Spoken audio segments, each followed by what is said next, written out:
A few months back we did a video about 10 tips for when you're starting out with Airsoft, and as for today we'll add another 5 tips to that list with this video.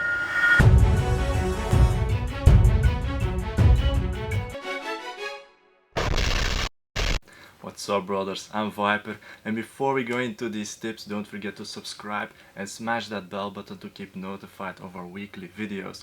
Also go check out ReconBrothers.com for our monthly quality tactical giveaways, and besides that we're also in the full building process of our own webshop, which will release really soon and on which we'll sell only quality products, so don't lose track on what we're doing. So that said, let's go over to our first tip. In the first tip from our previous video, we've talked about the importance of proper eye pro, boots and face protection, because keeping yourself protected is the absolute #1 priority when doing airsoft. So as for our first tip today, we'll add 3 extra PPEs to that list you best get before you go sling around some plastic BBs. The first additional PPE or personal protective equipment are gloves. Gloves are important because besides your feet, your hands are putting in a lot of work and need protection against environmental elements that can cause you injuries. Think about outdoor surroundings where pointy branches and needles on bushes can penetrate the skin, or from stuff that lays on the ground when getting up on your feet from a prone position.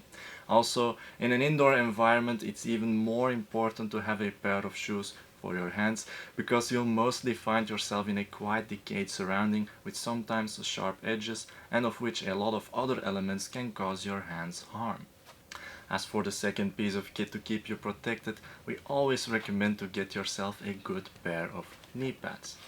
Knees can become a bitch when growing old, and putting your knees at hard work only speeds up the process, so keeping them well protected against stuff laying on the ground, or even just the hard grounds themselves like concrete, is absolutely a must.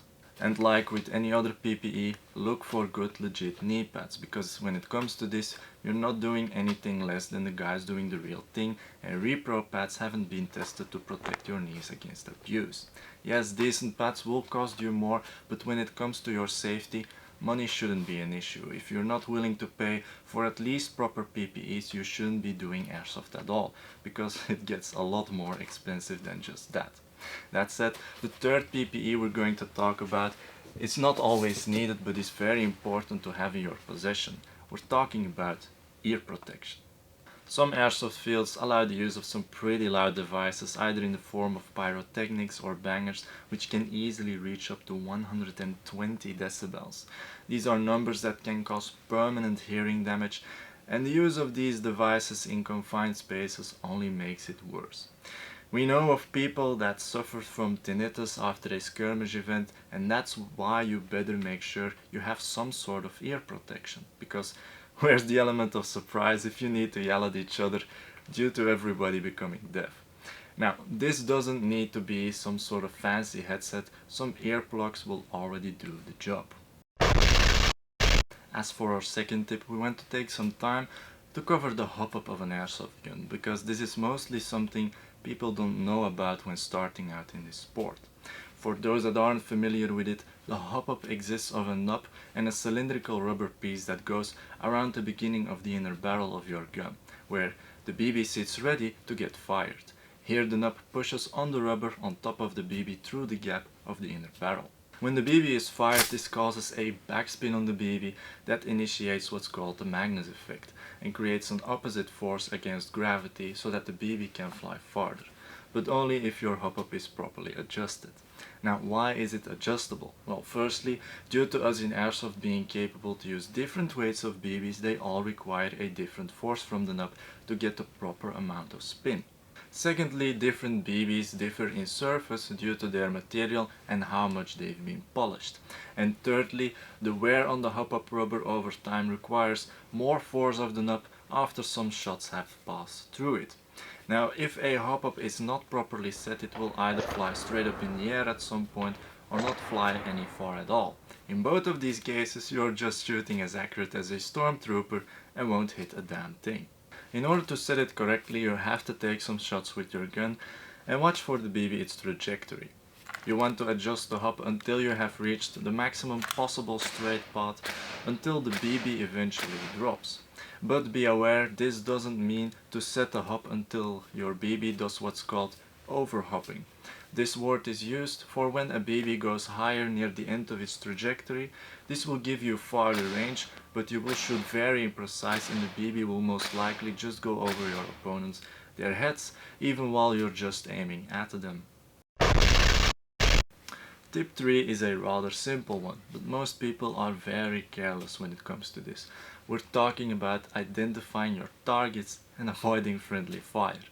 Why do we mention this? Well, we've been shot a few times by our own teammates at some of the most decisive moments in the field, because we sometimes get in positions people expect to find enemies. Even though we clearly indicate we're friendlies, some teammates still shoot at us, and that can bring up some huge frustrations. So guys, see what you're going to shoot at and think before you take any shot. What can also help to avoid shooting each other in the back is making sure the team is divided in squads, which always stay together, and to communicate with each other as much as possible.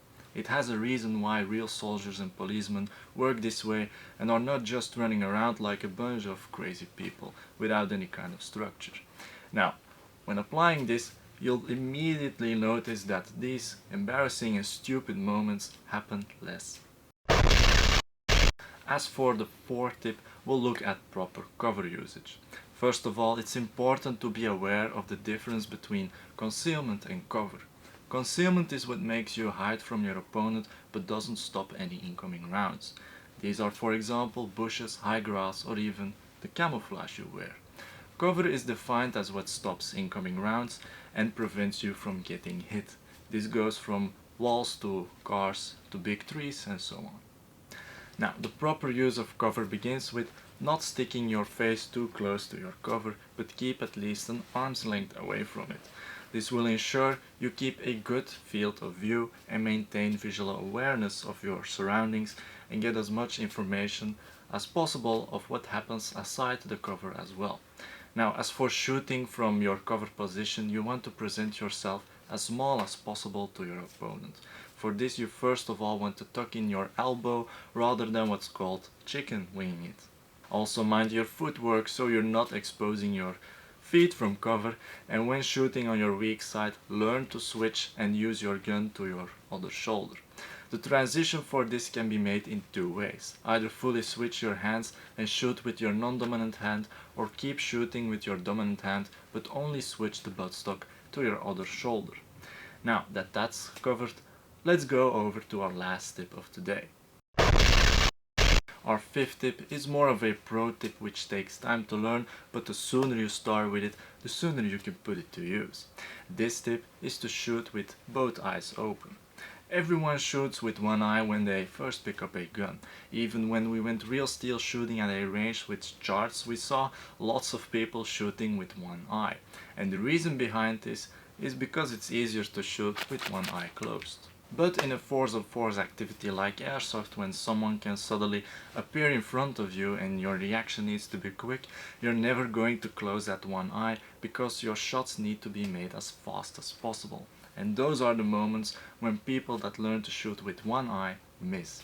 Now, this is not only the case for people doing Airsoft, but people that do the real line of work and their lives depend on it undergo the exact same issue because some are still taught to shoot with one eye.